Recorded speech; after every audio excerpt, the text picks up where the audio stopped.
Amada, pode aplaudir Jesus, aplauda. Glória a Deus, isso aí. Amada comunidade Hope, é tão gostoso quando nós estamos aqui na casa de Deus, né? É maravilhoso, né? É muito bom. Quinta, domingo são os nossos dias de culto, ou nos encontros de célula nas quartas-feiras. É muito bom. Eu estou no grupo lá dos líderes de célula. Uma semana coloca lá café no final da célula. Na célula do Wallace da Darcy tem buraco quente, né? É isso, né? Esses dias, né? O Marla Tuane, esses dias tem um banquete lá também. Nos convidaram lá, meu Deus do céu. Aí a Amanda levou um pavê, o Marlon fez um cachorro quente e o pastor orando contra a gordura, né? Para Deus repreender toda a gordura. E assim vai indo, né? É tão gostoso você estar lá na célula na quarta-feira, se divertindo, se alegrando com os irmãos. Para quem está fazendo escola conjugal nas terças, um ambiente tão agradável. Nós tivemos aqui na última terça, cadê os casais aí da escola conjugal? Oh, aleluia, foi tão legal, tão divertido, né? Muito gostoso. É bom esse ambiente de igreja, né? É gostoso o ambiente da igreja. Só que é fácil ser crente dentro da igreja, você concorda comigo? Quem aqui concorda que aqui dentro é fácil ser crente? É muito fácil. É muito fácil nós sermos luz aonde há luz. Agora, o grande desafio, na verdade, é nós sermos bons cristãos dentro de casa, dentro do nosso lar, as quatro paredes. O desafio maior é esse, né? O desafio maior nunca vai ser aqui, mas vai ser dentro da nossa casa. E hoje eu queria falar sobre um homem que foi crente e um bom crente dentro de casa, Obed-Edom. Vamos falar sobre Obed-Edom. Você pode repetir comigo o nome dele? Obed-Edom. Vamos falar bastante dessa figura bíblica aqui, tá bom? O título para a pregação de hoje é: Você também é crente dentro da sua casa. Amém? Forte, né? Você pode levantar sua mão direita e repetir assim: eu também sou crente dentro de casa. Aplauda Jesus. Olha ali o Obed-Edom com a família, né? Vai ver a historinha dele aqui. E ele foi um exemplo para nós. Ele é um exemplo a ser seguido. A Bíblia é recheada de exemplos a serem seguidos, amém? Óbvio que nas Escrituras Deus aponta tanto os acertos dos servos dele como os erros dos servos deles, para a gente aprender, né? Com ambos, erros e acertos. E o Obed-Edom aqui teve muitos bons exemplos para a gente aprender. Vamos entender a historinha desse homem aqui, que está lá em 2 Samuel, capítulo 6, a partir do verso 3, tá? Você pode abrir na sua Bíblia, segundo livro de Samuel, capítulo 6, a partir do verso 3. Antes da gente falar de Obed-Edom, a gente tem que falar de uma história antes, que introduz a história dele, tá? Para você entender o contexto. 2 Samuel 6, a partir do verso 3, diz assim: Puseram a arca de Deus em uma carroça nova e a levaram da casa de Abinadab, que ficava em uma colina. Uzá e Aiô, filhos de Abinadab, conduziam a carroça com a arca de Deus. Aiô andava na frente dela. Davi e todos os israelitas celebravam com grande entusiasmo diante do Senhor, ao som de canções, harpas, liras, tamborins, chocalhos e símbolos. Quando chegaram à eira de Nacon, Uzá esticou o braço e segurou a arca de Deus, porque os bois haviam tropeçado. A ira do Senhor se acendeu contra Uzá por esse ato de irreverência. Por isso Deus o feriu, e ele morreu ali mesmo, ao lado da arca de Deus. Davi ficou irado porque o Senhor havia atacado Uzá. Até hoje aquele lugar é chamado Pérez Uzá. Naquele dia Davi teve medo do Senhor. Repete comigo: Davi teve medo. De novo. Isso. E se perguntou: como a arca do Senhor chegará até mim? Agora olha o verso 10 aqui. Assim Davi já não quis levar a arca do Senhor para ficar com ele na cidade de Davi. Em vez disso, levou-a para a casa de Obed-edom, o giteu. Repete comigo, Obed-edom desejou a arca. Davi teve medo e Obed-edom desejou. Olha a diferença, tá bom? Vamos lá. Essa história aqui, do segundo livro de Samuel, capítulo 6, está contando uma história icônica que você que é crente, você que é cristão, filho de Deus, que vai há muitos anos na igreja, você já ouviu a história aqui da arca, aonde estava na casa de Abinadab por 20 anos, no reinado de Saul, aquele que antecedeu o rei Davi. Ele não priorizou a arca, ele priorizou um reino de apenas aparecer diante dos homens. Ele não priorizou a presença de Deus. Era um reino apenas de status e de superficialidade, e não de espiritualidade como o de Davi. E ficou na casa de Abinadab por 20 anos. Davi, quando assume o trono, ele decide ir para a cidade de Kiriat-Jearim, onde estava a arca, e tomar a arca de lá. A arca representava a presença de Deus. Repete assim comigo, a arca representa a presença de Deus. Pode colocar ali de novo, Dani, a figurinha, ó. Estamos falando dessa arca aqui, ó, chamada Arca da Aliança, não é a Arca de Noé. Amém, queridos? É importante explicar aqui, tá? É a Arca da Aliança. Estava lá na casa de Abinadab. E aonde a Arca de Deus ia, se você ler o primeiro livro de Samuel, você vai ver que quando Israel entrava em guerra, a presença de Deus ia, a Arca de Deus ia, Israel vencia. Quando a Arca de Deus não ia, Israel perdia. Pastor, o que isso significa? Quando você coloca Deus à frente das suas guerras, você vence. Quando você coloca a presença de Deus no seu trabalho, o seu trabalho prospera. Quando você coloca Deus diante da sua família, a sua família é abençoada. Quando você prioriza a presença de Deus em qualquer área da sua vida, você prospera e avança, igreja. Davi entendia isso. No seu espírito, ele entendia que ele tinha que trazer a arca de volta. A arca tinha ido embora, então ele pensou, vamos trazer a arca. A arca era o próprio Deus, era a própria presença de Deus. Ali na figurinha, você está vendo que tem 2 anjos ali.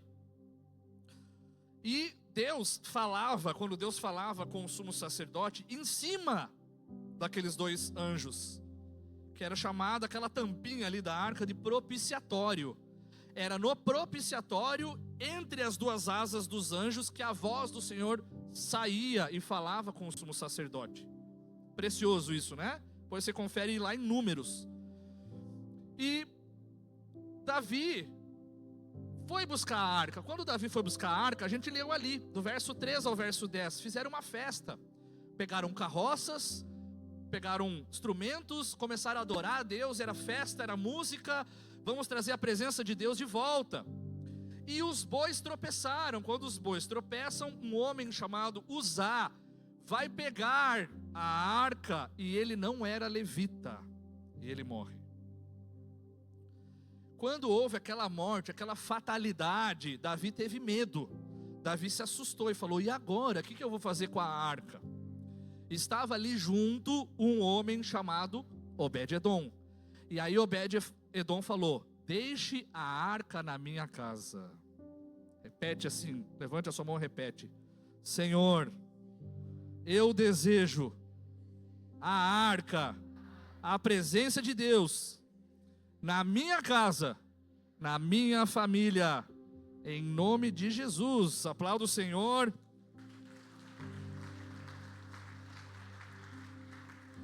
Ali, Obed-edom deixou na sua casa. Agora confere comigo o verso 11. Põe ali, Dani, o mesmo textinho, só que o verso 11, tá? 2 Samuel 6:11. Olha que maravilhoso, igreja. A arca do Senhor ficou na casa de Obed-edom, o giteu, por quanto tempo? Está escrito ali? 3 meses, 90 dias. E o Senhor o abençoou e toda a sua família. Ele falou, a arca vai ficar aqui, a presença de Deus vai ficar na minha casa. E aí tudo começou a ser abençoado na casa dele. As finanças dele melhorou, o relacionamento com a esposa melhorou, o convívio com os filhos melhorou. Começou só a vir bênçãos e bênçãos e bênçãos e bênçãos sobre esse homem aqui, Obed-edom, porque ele decidiu trazer a presença de Deus para dentro de casa. Davi ficou com medo. Perceba, o rei Davi, um homem que a Bíblia chama de o homem segundo o coração de Deus. A Bíblia também chama Davi de o suave salmista de Israel. Era um homem que amava o Senhor. Nós temos o livro de Salmos. Davi foi o principal escritor de Salmos. Houveram outros, mas Davi escreveu 73 dos 150 salmos. Foi o homem que mais compôs salmos. Amava estar na presença de Deus. Salmo capítulo 27, verso 4, Davi fala: uma coisa só eu quero, só uma: morar na casa de Deus. Eu quero habitar na casa de Deus. Eu amo a Deus. Eu amo adorar a Deus. Eu amo adorar o Senhor. Davi amava a Deus. E Davi teve medo de levar a arca. Enquanto alguns veem a presença de Deus, assim como Davi, com algo relacionado à morte, outros veem a presença de Deus com algo relacionado à vida.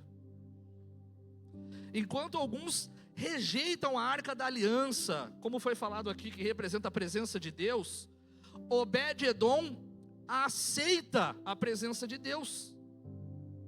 E não só aceitou, ele levou para dentro de casa. Quero dar aqui um exemplo prático para nós.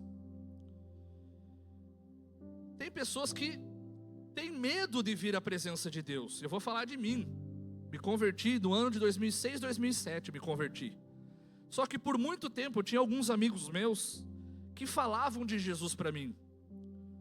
Na cidade que eu morava, lá no Rio Grande do Sul, tinha alguns amigos meus que eu andava de skate com eles, e eles iam na mesma igreja, congregavam na mesma igreja, e eles falavam: cara, vai lá, vai na nossa igreja lá, é muito legal, a gente fala de Jesus numa linguagem bacana, né, você vai gostar e tal.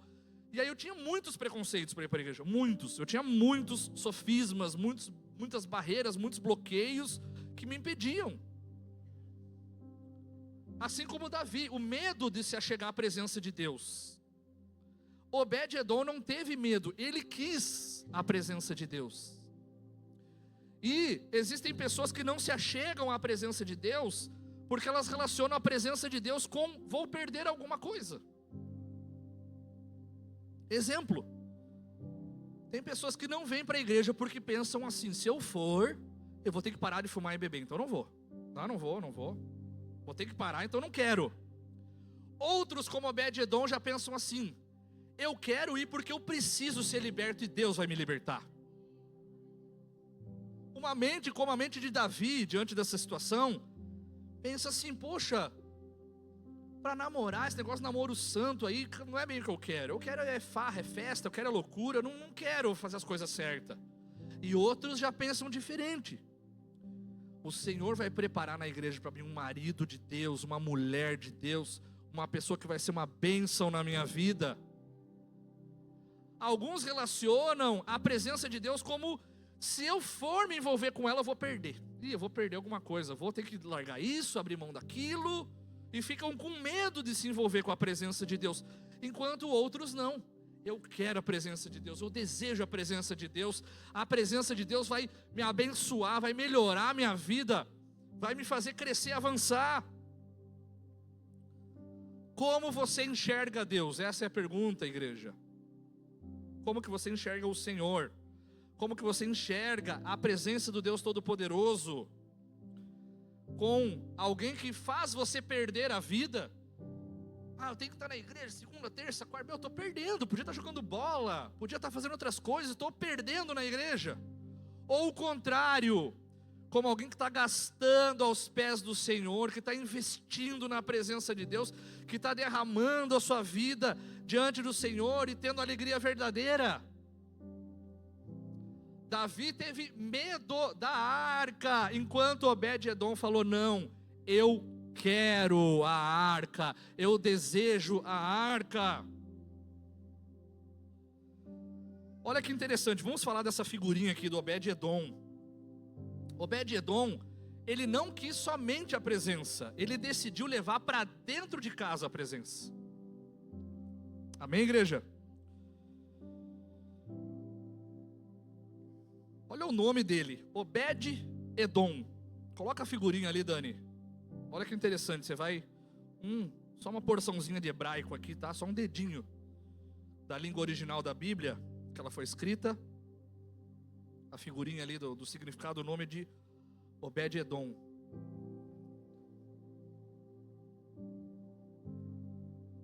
A figurinha em hebraico lá, Dani, de Obed-Edom. Isso. Aqui, ó. Significado em hebraico. Obed, em hebraico é Oved, tá? Que vem da raiz avad, que tem 3 significados: servir, trabalhar ou cultuar. Portanto, Obed é igual a servo. Repete comigo: Obed igual a servo. Tá bom? E o segundo nome dele, Edom. Edom significa vermelho, referência ao povo de Edom. Tá? Então, significado completo: Obed-Edom significa servo de Edom. Aquele que trabalha em Edom, serve em Edom. Amém? Deu para entender aqui? Glória a Deus, tá? Pastor, quem era Edom? Só para você entender o nome desse cara, o que esse cara carregava, tá? Gênesis 25:30. Pode acompanhar aqui no telão? Tá? Gênesis 25:30, ou pode abrir na sua Bíblia também. E pediu-lhe: por favor, deixe-me comer desse ensopado. Qual que é a cor? Vamos lá. Ensopado o quê? A palavra vermelho em hebraico é o quê? Edom, tá? Estou faminto. Por isso Esaú foi chamado Edom. Ali, para a gente ganhar tempo, tá? Os 2 irmãos, tá? Esaú e Jacó. Esaú vendeu a primogenitura, o direito de primogenitura, por causa de um prato, tá? De lentilhas. E aí o irmão ofereceu o ensopado vermelho, tá? Vermelho provavelmente por causa de algum tempero, carne, algo assim, né? E aí foi apelidado ele de Edom, tá? Para a gente ganhar tempo e não me alongar muito no assunto, Jacó foi para uma região, casou-se, né? É um dos patriarcas. Depois Deus muda o seu nome para Israel. E Esaú foi para outra região, e essa região foi chamada de Edom. Tá? Se passou muito tempo e se levanta um profeta chamado Obadias. Quero ver se você vai achar agora na Bíblia aí. Obadias, capítulo 1, verso 1 e 2. Desafio, vamos ver quem está com a Bíblia de papel e achou Obadias. Obadias 1, 1 e 2. Confere aqui comigo. Galera aí da aula de teologia aí é tarefa diária, quer dizer semanal, né? Tem que decorar os livros da Bíblia. Obadias 1, 1 e 2. Visão de Obadias. Assim diz o soberano Senhor a respeito de... Vamos lá, a respeito de Edom. Então aqui uma profecia sobre Edom. Nós ouvimos uma mensagem do Senhor. Um mensageiro foi enviado às nações para dizer: levantem-se e vamos atacar Edom. Olha o 2. Agora eu, Senhor, faço de você, Edom, uma nação pequena entre as demais. Será completamente desprezado. Edom, na palavra de Deus, na Bíblia, representa algo. Um povo que não quis Deus. Perceba ali que Esaú falou: não quero, primogenitura não quero as coisas de Deus, não quero. Jacó representa o quê? Aquele que quer. Assim como Davi falou: não quero a presença. Obed falou: eu quero a presença. Edom, ele carregava, Obed-Edom carregava Edom no nome. Imagina, Obed-Edom estava lá na escola e a professora fazendo a lista lá. O Melquisedeque é presente. Abraão, presente. Obed, deixa eu ver aqui. Edom. Edom simbolizava algo desprezível aos olhos de Deus, e ele estava carregando isso no seu nome. Só que Obed-Edom não deixou que o seu nome afetasse a sua história. Ele não deixou que as origens dele afetassem ele. Obed-Edom decidiu que ele mudaria a história da sua família. Você pode ter vindo de uma família desestruturada, de uma família que o pai e a mãe se separaram, ou de uma família com vícios de droga, de bebida, ou de uma família que briga, xinga, quebra tudo em casa, ou de uma família com histórico de divórcios, que o pai divorciou, a mãe divorciou, o avô, o bisavô. Você pode ter vindo de um histórico difícil. Isso não importa, igreja, porque hoje, nessa noite, você decide que a sua história não será assim, a sua história vai ser diferente.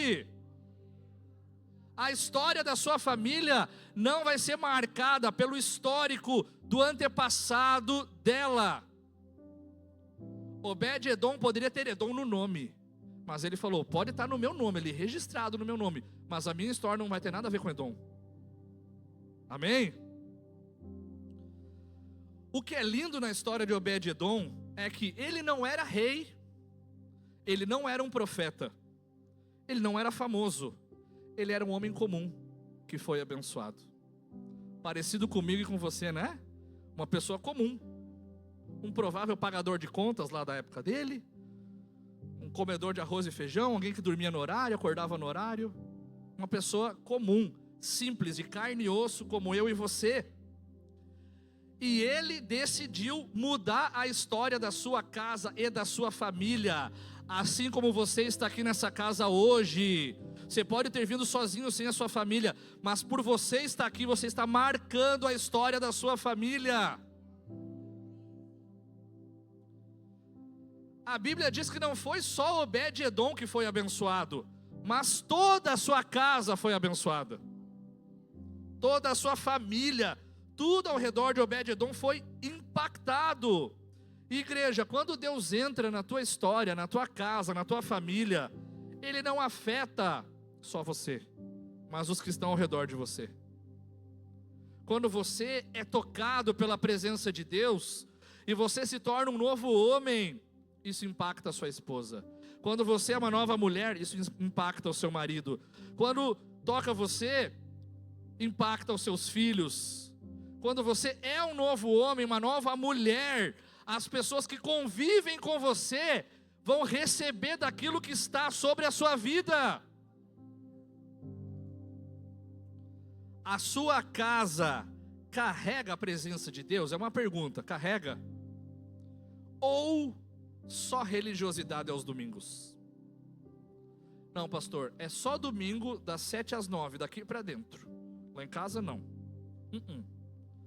Não sou igual ao Obed-edom, não. Eu não trago Deus para dentro de casa. Obed-edom decidiu levar Deus dentro da sua casa. E hoje, estudando esse assunto aqui, buscando a Deus, foi uma tarde maravilhosa na presença de Deus. Eu queria aqui apontar 11 características de casas que não priorizam a presença de Deus. Avalie a sua, eu avaliei a minha, né? Uma casa que tem constantes conflitos, sempre é uma quebração de pau. Provavelmente está faltando a arca de Deus lá. Segundo, falta de vida espiritual no lar. Tem vida espiritual na sua casa? Sua casa é um lar espiritual? Eu não estou falando de ser uma igreja, não é isso. Não é isso. De ser um ambiente espiritual. De ser um ambiente que alguém pisa lá e sente algo diferente. Que o clima está diferente, que a atmosfera da casa está diferente. Porque você gerou isso. Terceiro, o seu humor muda quando falta dinheiro? Principalmente para os homens, por favor, os homens aqui me ouçam, tá? Principalmente homem. Se faltou dinheiro, você fica na cama o dia inteiro? Você fica emburrado o dia inteiro? Você fica assim, tipo, ninguém te suporta o dia inteiro? Ou você confia em Deus? Você ora, você jejua, você clama e fala, Senhor, eu sei que isso vai mudar, o Senhor é comigo. 1000 cairão ao meu lado, 10.000 à direita, mas eu não serei atingido. Hoje não deu certo, mas amanhã vai dar certo. Você busca a Deus no momento de crise financeira na sua casa? Quarta característica, igreja. Um lar que não prioriza a presença de Deus tem falta de perdão. Marido não fala com a esposa não fala com o marido, pai não fala com o filho não fala com o pai. Quinto, valores mundanos. A sua casa tem valores espirituais ou mundanos? Pastor, o que é um valor mundano? Faz um churrasco de família na sua casa e você já vai ter a resposta. É um ambiente tranquilo, vai ter oração, vai ter louvor, vai ter uma conversa sem palavrão, sem todo mundo fechar o tempo ali, ter que ligar para a polícia. Igreja, é uma realidade que hoje tem adentrado dentro da casa de Deus isso. Valores mundanos dentro dos lares, dentro das casas. Crentes que têm comportamentos iguais às pessoas do mundo. Iguais. E nós temos que nos diferenciar do mundo, igreja. E diferenciar do mundo não é você usar uma saia, um terno dentro da igreja. Glória a Deus pelos irmãos que entendem a fé dessa forma, amém? Mas é um coração transformado, é um coração diferente daqueles que não têm Jesus. Sexto, pais que não transmitem legado espiritual. Pastor, o que é isso? Transmitir um legado espiritual? Você conta para os teus filhos as tuas experiências com Deus? Você conta? Não é responsabilidade só da igreja de discipular os seus filhos, é sua. A igreja está aqui ensinando a palavra de Deus, pregando para a sua semana. Mas discipular os seus filhos é sua.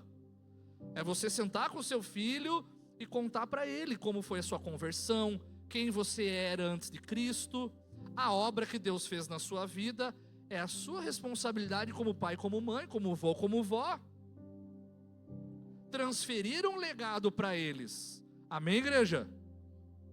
Tem só uma pessoa na igreja aqui que disse amém? Aleluia. Sétimo, rotina da família focada apenas em coisas da terra. Só correr, só pagar conta, só abrir a planilha para resolver os problemas, só isso. Não focado em nada espiritual. É a academia, é o curso, é isso, é aquilo, que não. E para Jesus não tem espaço. Não tem espaço para Jesus na semana. Só domingo, das 19 às 21 horas. Deixa eu falar uma coisa muito importante para você, papai e mamãe.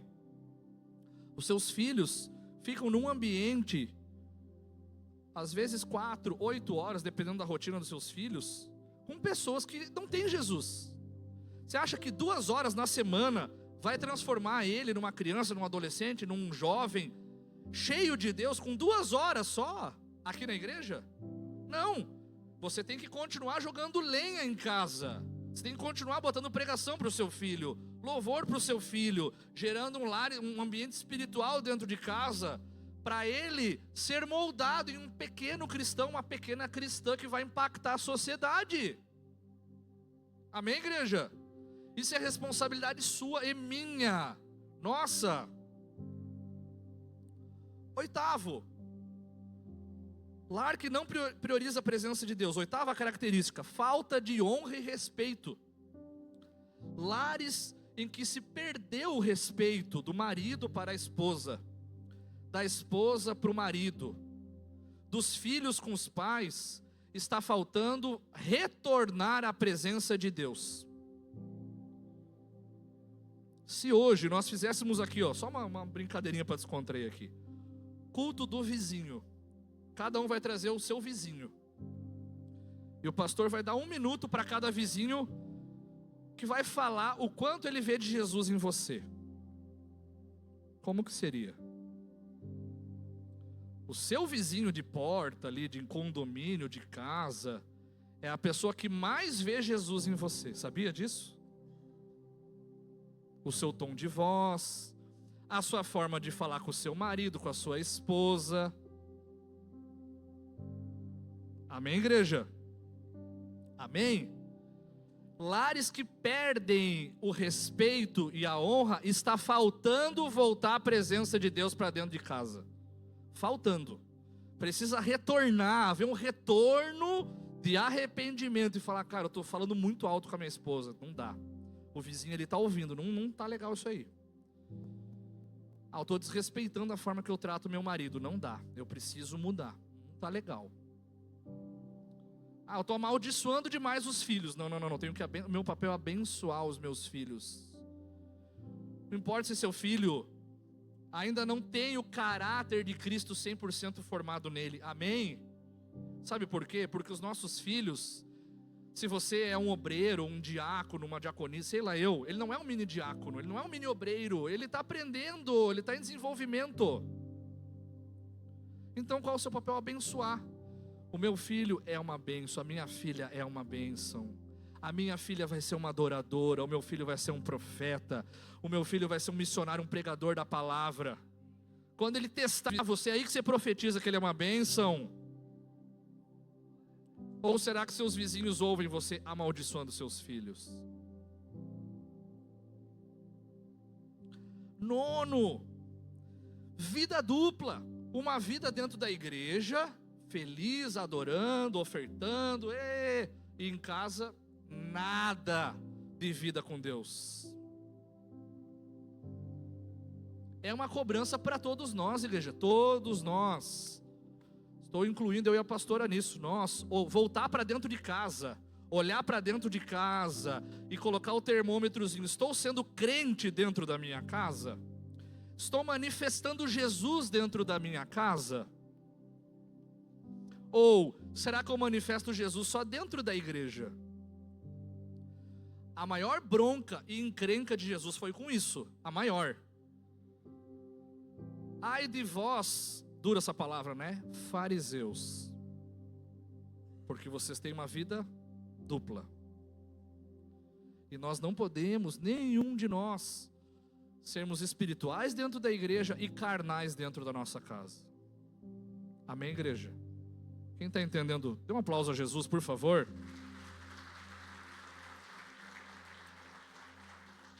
Décimo, falta de gratidão.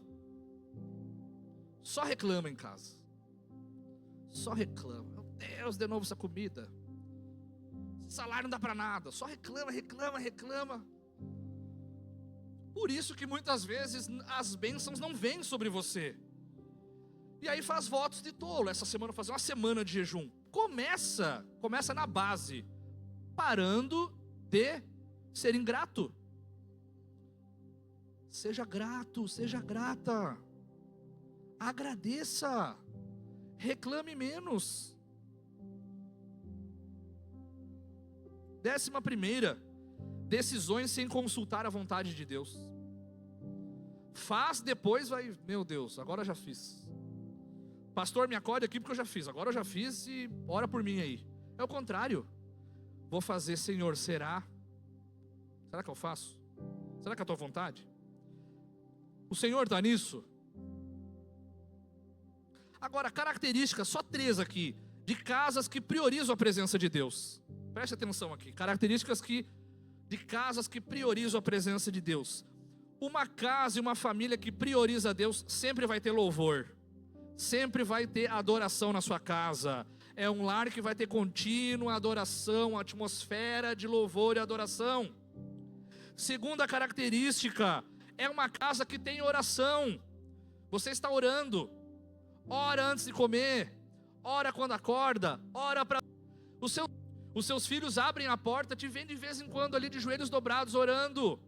Os seus filhos por acaso te veem orando? Como é que você quer cobrar que eles oram se você não ora? Retorne você ao costume da oração antes de cobrar os seus filhos. Terceiro, você lê a palavra de Deus em casa? Você abre a palavra de Deus em casa? Num jantar de família, numa refeição, você abre. Gente, 2 minutinhos aqui, eu quero ler um trecho aqui, antes da gente comer aqui, quero comentar algo da palavra de Deus. No Natal, na Páscoa, num jantar de domingo, você explica a palavra de Deus para os seus filhos, ou você só terceiriza para a igreja? Um lar que tem a presença de Deus vai ter louvor, oração e palavra. Talvez o que está faltando para você é só isso. trazer a arca de volta para dentro de casa. E trazer a arca é louvor, oração, palavra e temor do Senhor dentro da sua casa. Aplauda Jesus. Não adianta a gente querer ganhar o mundo inteiro se a gente não ganha a nossa casa primeiro. Comece ganhando a sua casa. A sua casa sendo um ambiente espiritual. A sua casa sendo um lugar de Deus. Um lugar que a presença de Deus é um berço onde o Espírito Santo pode vir e falar: aqui que eu quero morar.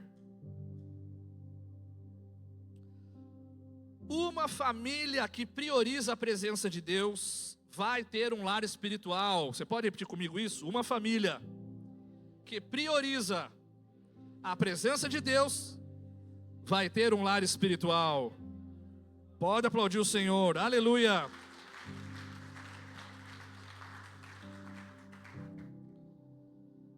Igreja, a presença de Deus dentro das nossas casas atrai bênçãos. Quando está de verdade, de verdade. Você ora, você lê a palavra, você ministra seus filhos, eles veem você orando, eles veem você falando de Jesus, eles veem um pai espiritual, uma mãe espiritual. E eu não estou falando, por favor me entenda aqui com sabedoria, de cargo, título na igreja, não é nada disso, nada. Porque Obed-Edom aqui era um homem comum, era um homem simples, era uma pessoa comum em Israel. Ele não era rei, não era profeta, sacerdote, era um homem que falou: quero a presença de Deus, e estava disponível assim como está para você. Se você decidir levar a presença de Deus para dentro de casa, a sua casa ser um lar espiritual, olha o que acontece. 2 Samuel 6,12, confere aqui comigo. Disseram ao rei Davi, repete comigo, disseram ao rei Davi. De novo. Foi correndo uma notícia, foi correndo, quando chegou onde? No palácio. Olha a notícia que chegou no palácio. O Senhor tem abençoado a família de Obed-Edom. Olha que maravilhoso. Chegou lá dentro do palácio. O Senhor tem abençoado a família de Obed-Edom e tudo que ele possui. Não foi só Obed-Edom, tudo que estava debaixo das mãos de Obed-Edom foi abençoado, por causa da arca de Deus, que simboliza a presença. Então Davi, com grande festa, foi à casa de Obed-Edom e ordenou que levassem a arca de Deus para a cidade de Davi. O próprio rei bateu lá e falou: tudo bom, Obed-Edom? Quero ver o que está acontecendo na sua casa, me mostra. Amém, igreja? A bênção foi tão evidente, tão notável, que chegou lá no palácio. O que Deus fez na casa de Obed-Edom ficou público, glorificou a Deus e trouxe testemunho para Obed-Edom, trouxe testemunho para Israel. A presença de Deus deixa sinais visíveis, igreja, visíveis. Todos conseguem ver Deus abençoando quando Deus está no negócio. A casa de um homem comum, que talvez estava desorganizada de alguma forma, a presença de Deus veio e trouxe organização. Aonde havia caos, agora havia ordem. Só por uma decisão de Obed-Edom, a arca de Deus vai estar na minha casa, a presença de Deus vai estar na minha casa. E o que aconteceu? As bênçãos começaram a vir. Obed-Edom não precisou correr atrás das bênçãos, as bênçãos vieram atrás de Obed-Edom. Você pode repetir isso comigo? Obed-Edom não correu atrás de bênçãos, foi o contrário. As bênçãos correram atrás de Obed-Edom. Só para você se certificar aqui, ó. Deuteronômio, capítulo 28, do 1 ao 3. Está escrito, tá? Registrado aqui isso. Se vocês obedecerem fielmente o Senhor, o seu Deus, e seguirem cuidadosamente os seus mandamentos, todos os seus mandamentos que hoje dou a vocês, o Senhor, o seu Deus, os porá acima de todas as nações da terra. Palavra poderosa, né? Amém? Quem recebe? Glória a Deus. Pode passar ali, Dani. Todas essas bênçãos virão sobre você e os acompanharão. Repete comigo, virão. Mais uma vez, virão. Elas virão. Você não vai precisar ir, elas virão. Amém? Se obedecerem ao Senhor seu Deus, pode seguir. Vocês serão abençoados na cidade e no campo, pode seguir. Os filhos do seu ventre serão abençoados, como também as colheitas da sua terra e a cria das vacas, das ovelhas. É gigante aqui o capítulo. Fala de bênçãos financeiras, bênçãos com os filhos, bênção no matrimônio. Tudo que você coloca a sua mão vai ser abençoado. E as bênçãos você não vai correr atrás delas, elas virão. Amém? Olha que forte, igreja. Salmos, capítulo 23, verso 6. Salmo conhecidíssimo aqui de todos nós, né? Certamente a bondade e o amor leal me seguirão. Repete comigo, me seguirão. Mais uma vez. Quem aqui concorda que bondade e amor são bênçãos? Bênçãos, né? Você imagina você andando na rua e duas pessoas te seguindo assim, ó. Você olha para trás, quem é isso? Oi, tudo bom? Aqui é a bondade e o amor leal. E eu vou atrás de você, vou te seguindo. Se você for, eu vou junto. Não vou te deixar, vou te perseguir. Você não vai precisar vir atrás de mim, eu vou atrás de você. E tudo isso, igreja, por causa de quê? Você diz, eu quero a presença de Deus, eu quero Deus. Eu vou trazer Deus dentro da minha casa. Quando você traz Deus dentro da sua casa, de repente você ouve assim na porta. Toque, toque, toque. Vou lá abrir, quem é? Oi, tudo bom? Aqui é a bênção número 1 chegando. E atrás de você é a bênção número 2. E é uma fila de bênção vindo atrás de você. E você começa a ser abençoado, e abençoado, e abençoado. As bênçãos correrão atrás de você. Obed-Edom só priorizou uma coisa: minha casa vai ser uma casa de Deus, vai ser uma casa espiritual, vai ser um lar onde Deus reina, Deus governa. Igreja, a grande verdade é, nós viemos à casa de Deus para aprender a lei do Senhor, amém? Você vem aqui para aprender, e o que você faz? Coloca em prática em casa. O grande problema hoje é que as pessoas querem vir para a igreja para ouvir a palavra de Deus e para ter uma semana boa. E esse não é o propósito.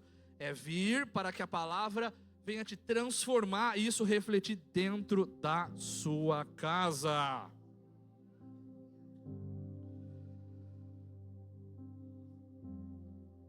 Queridos, aqui nós vimos que tudo foi abençoado. Então vamos tentar imaginar. Obed-Edom ganhava lá o seu salário lá, trabalhando, de repente o salário dobra, triplica. A mulher de Obed-Edom, depois nós vamos ler ali, tem uns filhos de Obed-Edom, mais pra frente, tá? Tinha um filho, de repente ela falou, opa, mais um. E mais um, e mais um, e começou a vir filho, vir filho, vir filho. Parece os irmãos da Hope aqui, né? E aí um monte de filho, de repente começou, tinha um cavalo, daí adquire uma charrete, e daí a casa era pequena, aumenta a casa, e aí a vida dele começou a largar, expandir, aumentar para frente, para os lados. Meu Deus, o que está acontecendo? Só bênção, é só bênção, é só bênção. Aí Obed-Edom consigo mesmo, em algum momento ele falou assim, eu tenho que fazer alguma coisa.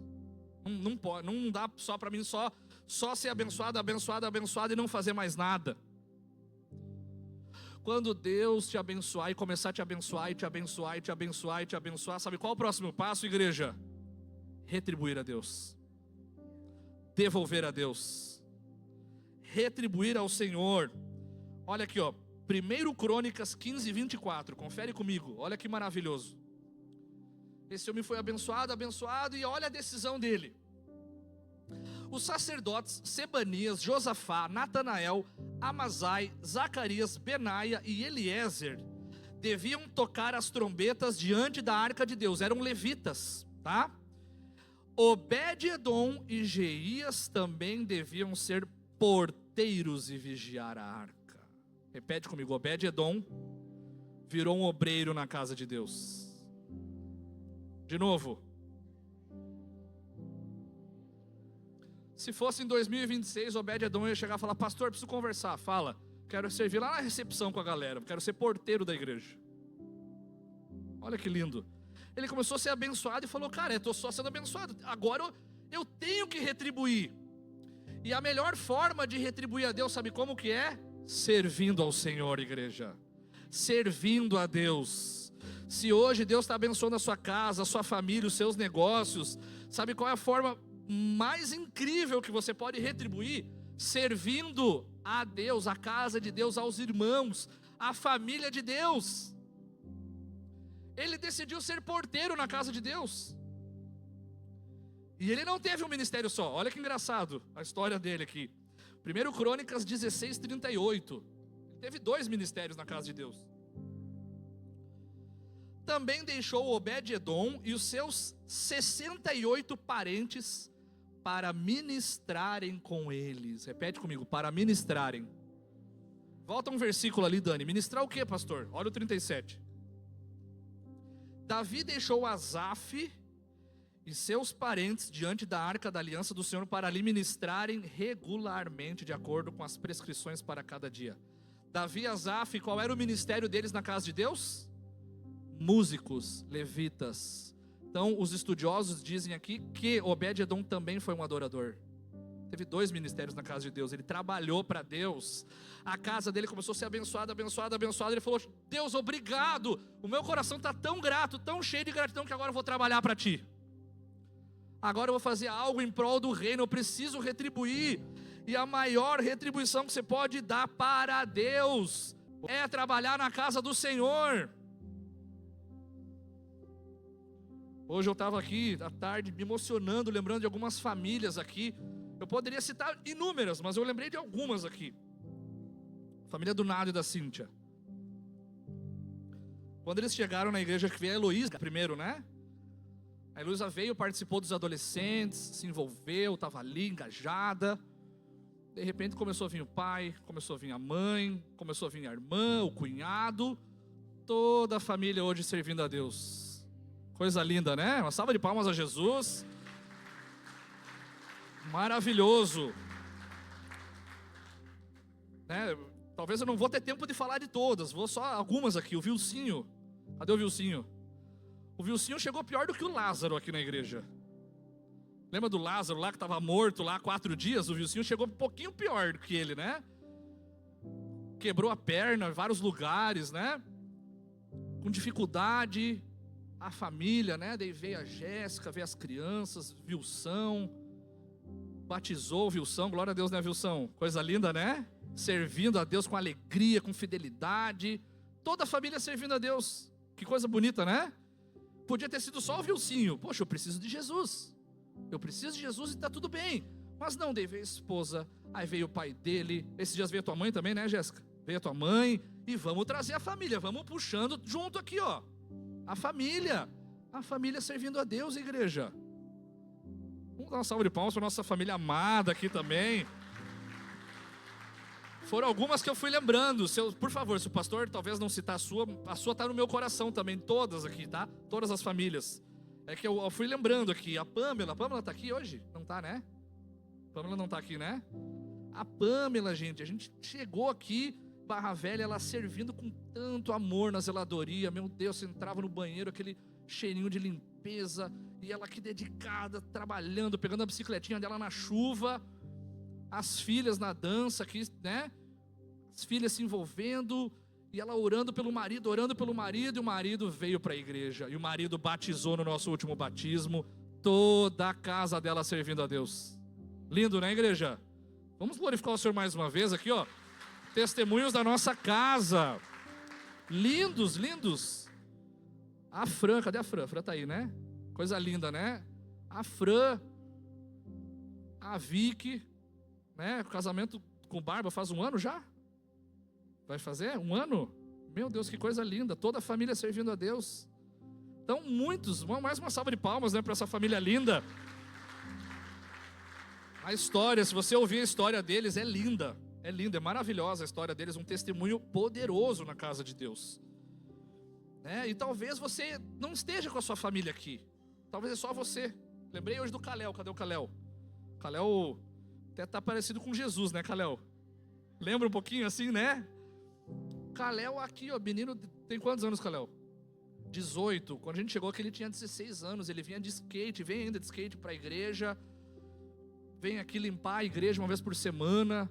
Né, ele, na escala dele, adora o Senhor, é um adorador na casa de Deus, vem na célula, é engajado, é envolvido. 16 anos, vem sozinho, Tá ele sozinho aqui. Tá se envolvendo agora com os jovens aqui, vai estar junto na frente aqui com os jovens. Eu poderia citar muitos, não vou fazer isso por causa do tempo, mas você está no nosso coração e a gente se emociona, né? É tocado pelo testemunho de cada uma das famílias de vocês, de que poderia às vezes ser só você, exemplo do Kalel, só ele aqui servindo, e está servindo fielmente. Às vezes eu passava lá no forte, estava lá o Kalel lá etiquetando as coisas lá, né? Trabalhando, um menino novo, dando um exemplo, né, de trabalho, de honra a Deus. Poderia citar aqui o seu exemplo também. Traga a sua família. Não tem nada melhor. Essas famílias aqui todas servem a Deus. Você lembra das palavras de Jesus a Pedro? Quando Pedro havia negado o Senhor, e Jesus chegou para Pedro e falou: Pedro, tu me amas? Sim, Jesus, eu te amo. Qual foi a resposta? Então cuida da minha obra, Pedro. Eu não quero que você fique 2 horas cantando eu te amo, eu te amo, eu te amo. Isso é bom, mas não, se tu me ama, tu vai colocar a mão no arado, tu vai cuidar daquilo que é importante para mim. E o que é importante para Deus é a noiva dele. Ele vai voltar para buscar a noiva dele, a igreja dele. E nós temos que adornar a noiva dele para a volta dele, cuidar da igreja, da vinha do Senhor. Essa é a responsabilidade da igreja, cuidar da noiva, do noivo. Se você ama a Deus e Ele tem te abençoado, sirva a Deus como Obed-edom, não importa onde, mas sirva, é a sua resposta a Deus, dizendo: Deus, eu te amo e eu cuido daquilo que é importante para ti. Salmo 103, verso 1 e 2. 103. Bendiga ao Senhor, ó minha alma, e todo o meu ser bendiga o seu santo nome. Bendiga ao Senhor, ó minha alma, e não se esqueça de nenhuma das suas bênçãos. Salmo 116, verso 12. Pode passar um pouquinho para frente, tá? 116, verso 12. Como posso retribuir ao Senhor toda a sua bondade para comigo? É uma pergunta que você já tem a resposta. Cuidando da obra do Senhor. Romanos capítulo 12, verso 1. Portanto, irmãos, peço pelas misericórdias de Deus, que ofereçam vamos lá? O que Paulo falou? Ofereçam o teu corpo, como sacrifício vivo, santo e agradável a Deus. Esse é o culto de vocês. É o teu corpo sendo oferecido como um sacrifício. Pastor, como que oferece meu corpo como sacrifício? Na obra. Todas as vezes que você faz a obra de Deus, você está se oferecendo como sacrifício. O que era no Antigo Testamento, o animalzinho morrendo lá no altar, é você hoje oferecendo os seus sacrifícios na casa de Deus. Josué capítulo 24, verso 15. Se porém não agrada a você servir ao Senhor, escolham hoje a quem irão servir. Se aos deuses a quem os antepassados serviram além do Eufrates, ou aos deuses dos amorreus, em cuja terra vocês estão vivendo. Olha o que Josué fala: eu, porém, e a minha família serviremos ao Senhor. Josué falou: eu decido, a minha casa vai servir a Deus. Nós vamos fazer alguma coisa para Deus. Nós vamos de alguma forma colocar a mão naquilo que é do Senhor, para retribuir pelas coisas boas que Deus tem feito comigo. Salmo 128, que é o conhecido Salmo da Família. Para você que não sabe, tá? Salmo da Família, 128. Bem-aventurado todo aquele que teme ao Senhor. Quem teme ao Senhor aqui? Aquele que anda nos seus caminhos. Você comerá do fruto do seu trabalho, será bem-aventurado e próspero. Amém? A sua mulher será como videira frutífera dentro da sua casa. Os seus filhos serão como brotos de oliveira ao redor da sua mesa. Assim será abençoado o homem que teme ao Senhor.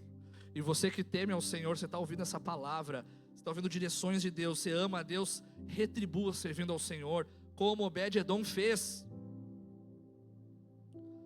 Por fim aqui, igreja, 2 coisas: você trazer a presença de Deus para dentro da sua casa, mas servir na obra, no templo, vai mostrar um referencial para os seus filhos. Amém? Você ter Deus, mais servir na obra. Não dá para ser coisas separadas, e caso só uma delas. Não adianta você só servir na obra e dentro de casa você não ter vida com Deus. Não adianta. E não adianta você ter vida com Deus e não servir na obra. São as duas coisas, elas andam juntas, de mão dadas. Amém? É o exemplo do Obed-Edom.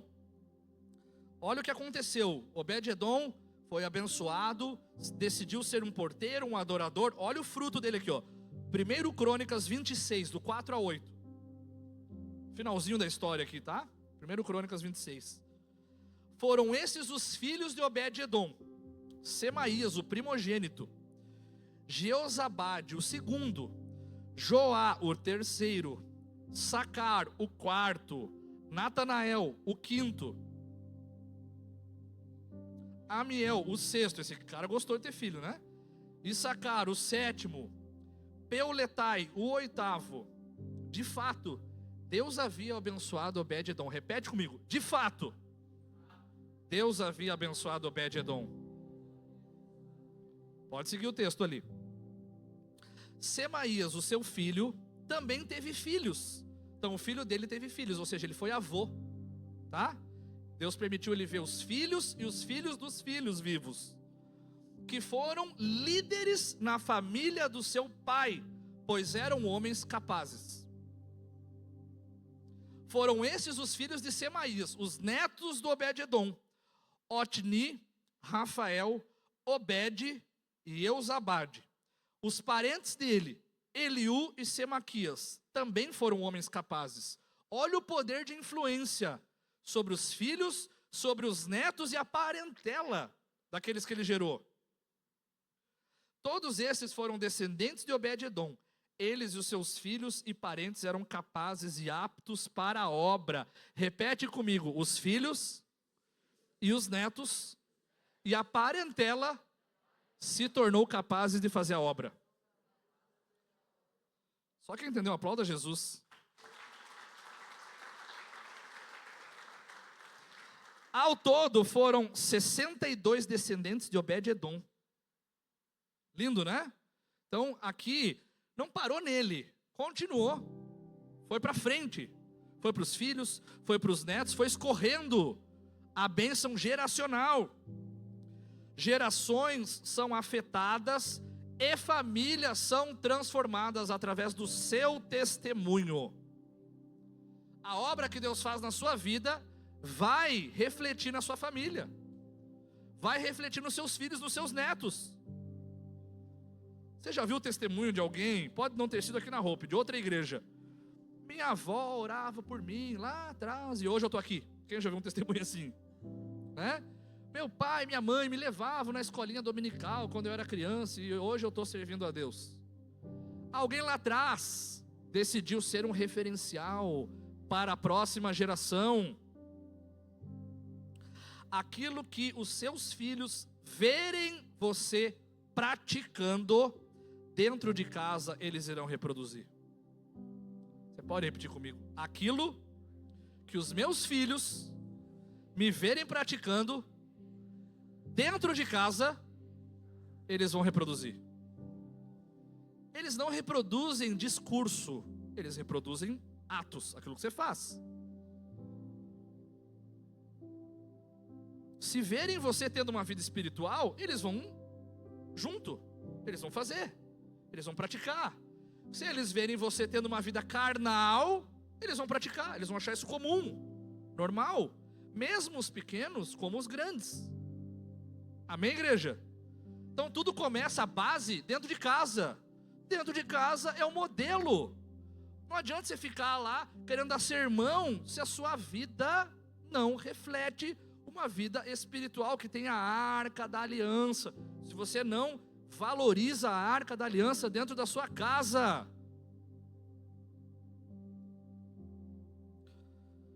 Igreja, encerramos aqui. Deus procura casas disponíveis. A sua casa hoje está disponível para você levar a arca da presença para dentro? É uma pergunta que você tem que responder. Pastor, a minha casa está aberta, eis-me aqui, Senhor. A minha casa está aberta, a minha casa será chamada casa de oração. A minha casa vai ser um lugar da presença de Deus. A minha casa só vai entrar coisa abençoada, só coisa que convém, só aquilo que tem a ver com o Evangelho.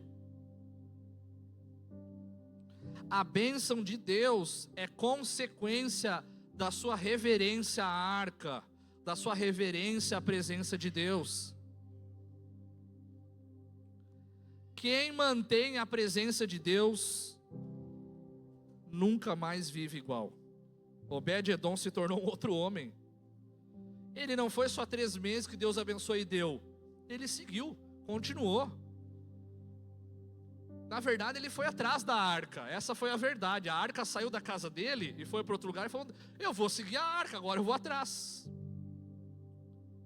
E a igreja é o lugar onde a arca do Senhor está com a gente. A arca do Senhor está aqui dia após dia. Vamos ficar de pé em nome de Jesus, igreja. Quero chamar o louvor.